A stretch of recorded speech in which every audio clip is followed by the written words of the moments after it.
after months of hunting for the best deals online, I finally built what I think is one of the best budget ITX gaming PCs on YouTube right now. My goal was 1440p high refresh rate gaming and even some casual 4K performance, all under $1,000. Probably wondering if I pulled it off, and well, let's find out. So for the motherboard, I picked up an ASRock B650E PG ITX Wi-Fi motherboard on Mercari for $110. I was glad to get a deal like this since the motherboard is one of those ITX tax components.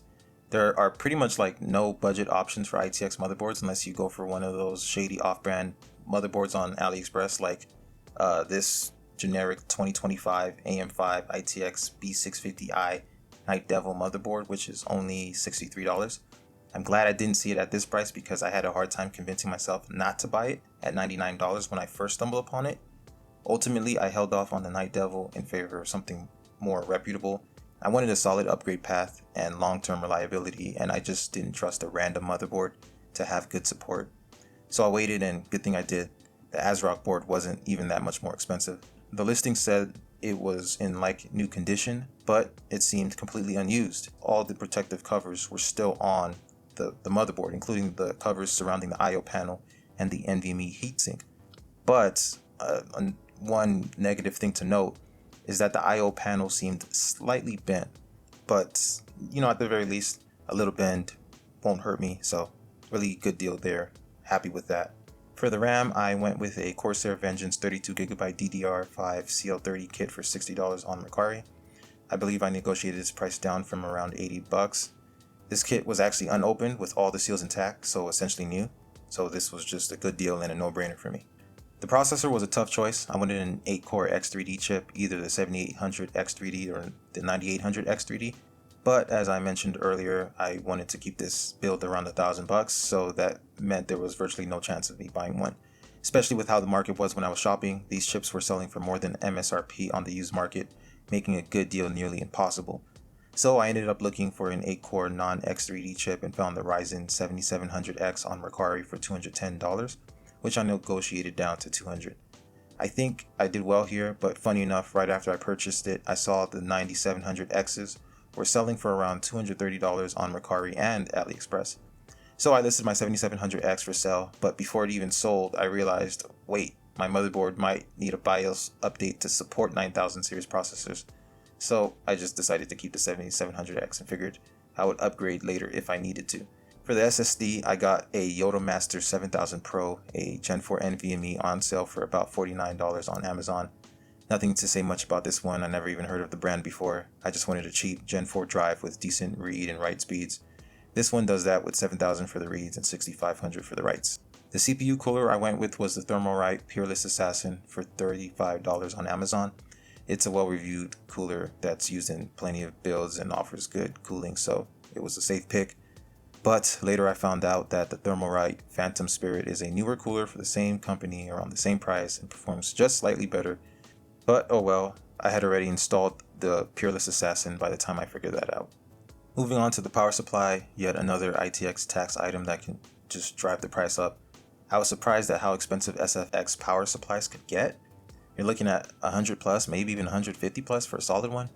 So I decided to go used. I know it's not advised to do that, but I've done it before without any issues, so I decided I was just going to risk it all again, and I picked up a Cooler Master V SFX 850 watt 80 plus gold power supply for $70 on eBay. The case I chose was the popular Cooler Master NR200 version 1, I believe.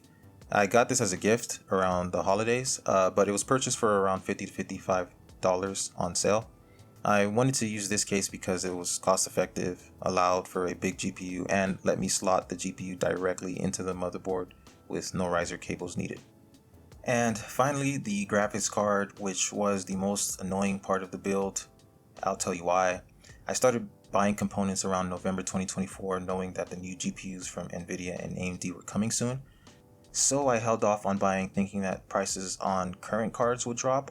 And yeah, after the 5000 series launch, used prices on cards didn't go down, nothing budged. If anything, everything got worse. So instead of having more deals to choose from, I had even fewer. And I could just wait for the new RTX 5070 or the AMD RX 9070, but I figured, what the heck. I have been already waiting for so long, and there was no guarantee I would get a new card anyways, so I decided to go find my own deal. And the first deal that I found was a reference model AMD Radeon 6800 XT for $380 on Mercari. I sent an offer for $290, but it sold just mere minutes later at $300.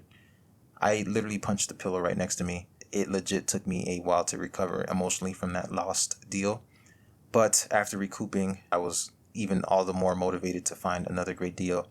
Eventually, I found an AMD RX 6900 XT on eBay for $420, bundled with a 32GB Trident Z DDR5 6400 MHz CL32 RAM kit.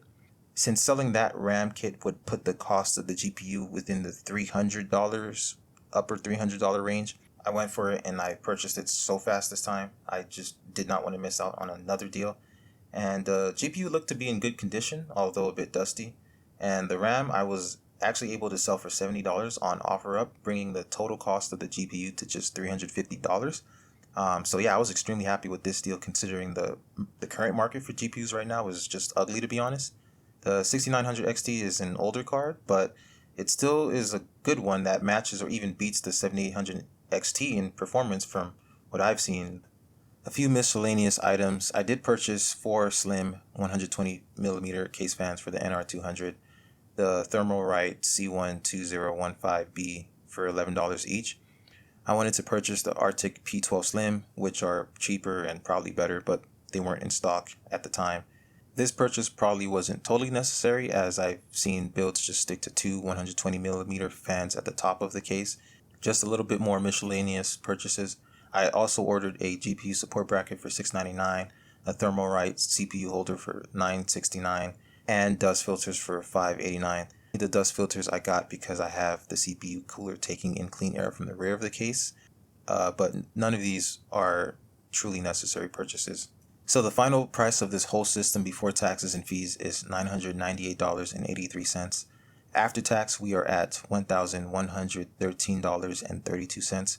If I remove the truly optional additions like the CPU holder and SAG bracket, while leaving stuff in like the fan configuration I mentioned earlier, we are at $1,089.17. So we are around that $1,000 mark.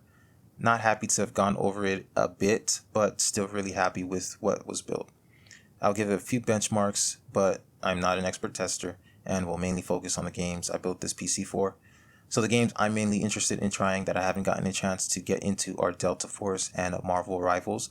I've also loved playing Call of Duty on PC in the past and would like to get back into it. Anyways, here are the benchmarks. I'll show them to you really quickly. The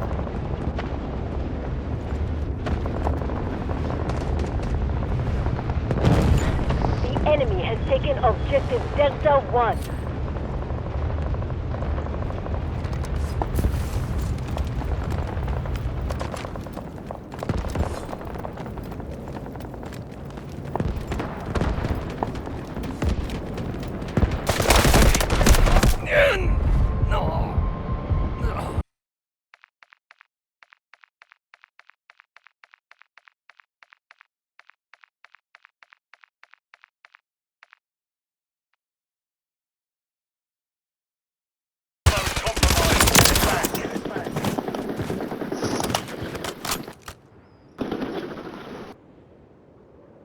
Taking Alpha. Hostile UAV in the area. Objective Alpha is compromised. Get it back.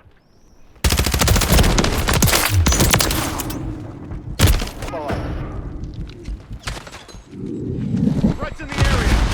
Enemies inside the perimeter.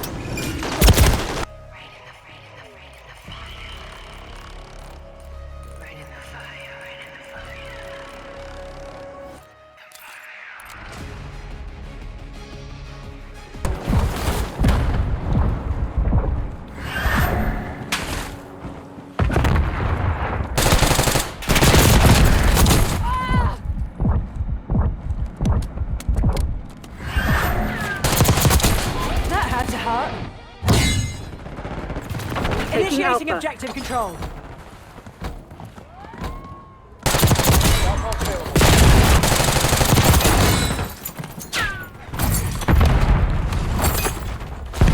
If you have something to say, you'd best say it. Enemy expired.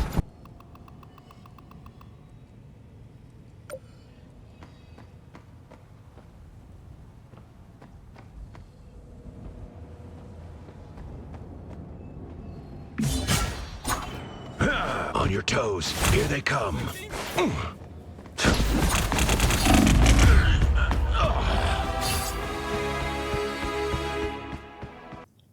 So that about wraps it up. I think this is a really solid ITX build with great upgrade potential, which is one of the things I like the most about this PC. I can swap the CPU for a high-end X3D chip, upgrade the SSD to Gen 5 when those become more budget-oriented, or even upgrade the GPU if a good deal comes along the line. The upgrade path is there, and I can easily turn this into a high-end system. But honestly, based on the benchmarks, the 6900 XT and 7700X is plenty for me right now. There's no need to chase anything new, especially since I only have a 1440p 165Hz monitor. So yeah, that's all. Anyways, let me know what you guys think about this one. Let me know if you would have done anything differently at all. I'll post another video if I make any upgrades. But anyways, much thanks and see you guys.